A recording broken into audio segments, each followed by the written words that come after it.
Dados de agosto de 2017 do Cadastro Nacional de Justiça revelam que no Brasil existem cerca de 10 mil crianças à espera de adoção e mais de 40 mil candidatos habilitados à procura de um filho.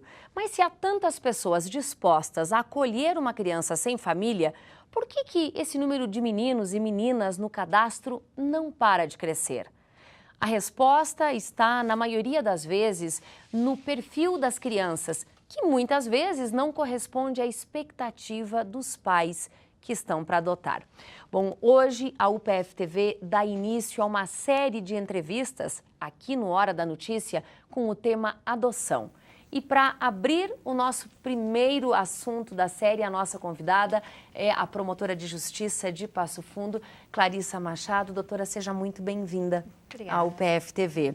Bom, sabe-se que a maioria dos casais que deseja adotar uma criança quer uma criança pequena, com o menor tempo de vida possível, branca, de olhos claros e sem nenhuma doença. Essa é a realidade, doutora? Infelizmente é. Eu diria que a grande maioria dos habilitados para adoção no Cadastro Nacional de Adoção criam essa expectativa. Até mesmo porque o próprio sistema de justiça, de certa forma, por falhas na legislação, ele induz a essa cultura. Porque o primeiro passo que o pretendente à adoção faz quando quer se habilitar para adotar uma criança é preencher um cadastro no Juizado da Infância e Juventude. E esse cadastro já abre uma margem de escolha nesse sentido, até que idade, se tem limite de cor, de doenças, de grupos de irmãos. Então isso vai criando uma expectativa de que o pretendente pode escolher.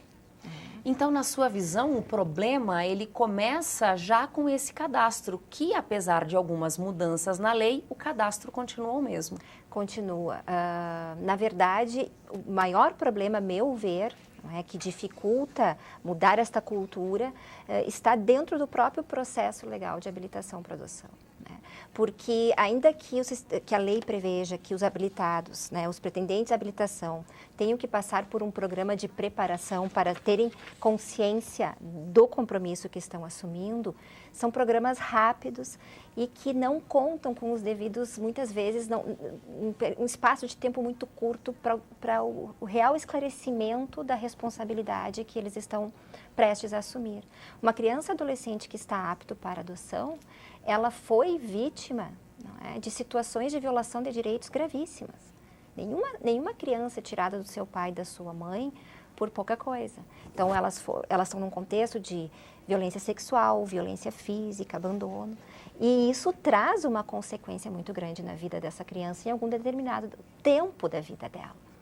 Por mais que os casais ou que as pessoas que se habilitam para adotar tenham alguma noção disso e sejam esclarecidas a respeito disso no programa de preparação para adoção, isso tem que ser melhorado, Thais. Agora, doutora, é também preciso pensar num aspecto cultural que está instalado aí. Muitas famílias, quando desejam adotar uma criança, não têm a dimensão correta da adoção. Acham, inclusive, que estão puramente fazendo bem a alguém.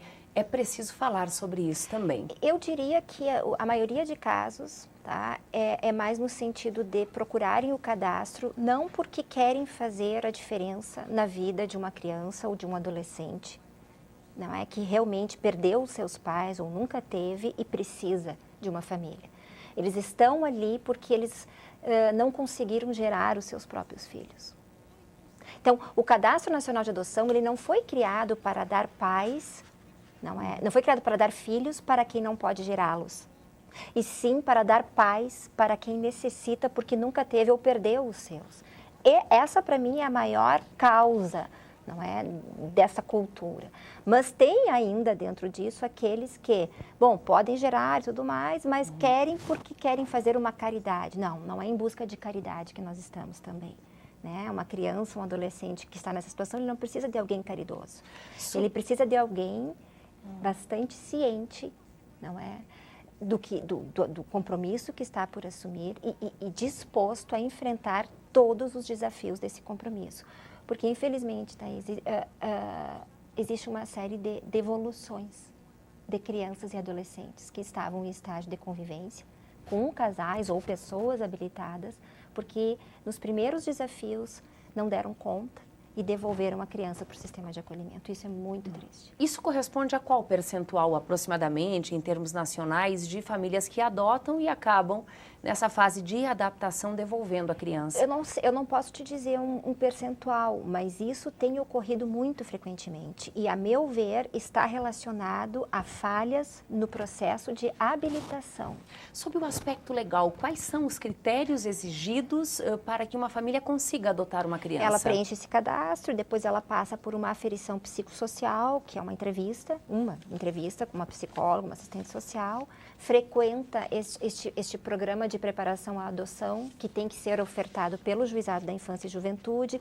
Via de regra, aqui em Passo Fundo, não são ofertados tantos programas quanto necessários, então, às vezes, o processo de habilitação para adoção tranca, porque o habilitante fez tudo o que precisava fazer e está esperando o Juizado da Infância oferecer o curso. E esse curso é um curso bom, que está sendo ofertado em vários módulos, não só por técnicos do Juizado da Infância, mas também da Secretaria de Assistência Social, com o envolvimento de todos. E uma grande alteração e positiva nessa última lei, que veio adotar os aspectos da adoção, uma lei de novembro do ano passado, é que viabiliza o envolvimento dos grupos de apoio à adoção nesse processo de habilitação. Acho que este é um ponto bastante salutar da lei, porque vai trazer pessoas mais cientes da realidade para tentar fazer esse meio de campo em meio ao programa de preparação à adoção. Esse processo pode demorar quanto tempo? A nova lei diz, que deve durar no máximo 120 dias, prorrogável por igual período de forma fundamentada pelo juiz. Mas isso nós só conseguiremos cumprir esses prazos se o sistema de justiça tiver toda essa estrutura técnica para aparelhar esses programas de preparação. Perfeito. Para isso, na quinta-feira, a gente vai ter um juiz aqui conosco desta área, justamente para continuar um pouco dessa conversa. Doutora, muitíssimo obrigada pelas informações. Em resumo, você nos diz que há mudanças no processo que precisariam ser revistas, mas há também uma necessidade de mudança cultural no que se refere à adoção. Com certeza. Muito obrigada, uma boa semana de trabalho. Igualmente. Obrigada.